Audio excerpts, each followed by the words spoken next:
छत्तीसगढ़ी राजभाषा आयोग के प्रांतीय सम्मेलन में प्रदेश के छत्तीसगढ़ी साहित्यकार मन के कृति के होइस विमोचन।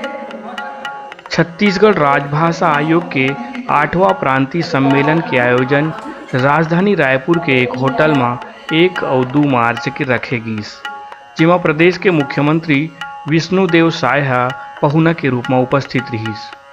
छत्तीसगढ़ के सबो जिला ले जुरियाए साहित्यकार मन के गरिमामयी उपस्थिति में साहित्यकार पत्रकार डॉक्टर दीनदयाल साहू के छत्तीसगढ़ी उपन्यास भागमानी के विमोचन होइस। डॉक्टर दीनदयाल साहू मन गद्य परंपरा के बड़जुन्ना लेखक आए, उमन के अब तक कई ठी कृति प्रकाशित हो चुके हवय।